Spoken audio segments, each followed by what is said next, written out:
In today's video, I'm going to teach you how to use Gumroad to sell digital products. We'll walk through the product setup process from start to finish so you can create a clean, professional listing and get your digital product ready to publish. If you already have a Gumroad account and you're inside the dashboard, the first thing you'll do is open the product section from the menu on the left side.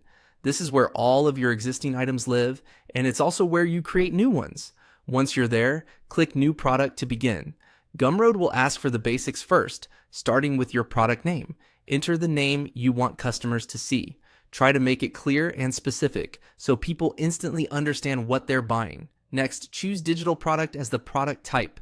This is the right option for things like ebooks, templates, guides, presets, downloads, or other files customers receive online. After that, choose the currency you want to sell in, then set your price. Make sure your pricing matches the value of the product and the audience you're targeting.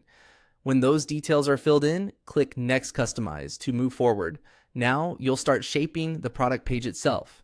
Enter a product description that explains what the product is, what's included, and who it's for.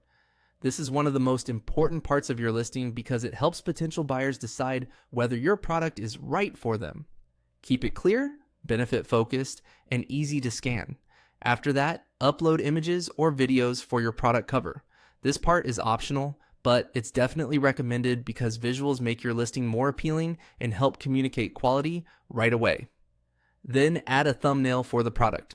A strong thumbnail can make your product look more polished and recognizable, especially if you plan to share it on social media or in a storefront. Next, expand the product info section. Here, you can add additional details to give buyers more context about what they're getting. This is useful for clarifying features, format, or anything else that helps set expectations clearly. Once everything looks good, click Save and Continue. On the next screen, upload your digital file. This is the actual file your customers will receive after purchase, so make sure you select the correct version before moving on. Once the upload is complete, click Publish and Continue. At that point, your digital product is set up and ready to move forward inside Gumroad. Take a moment to review everything for accuracy, especially your name, price, description, and file, so buyers have a smooth experience from the start.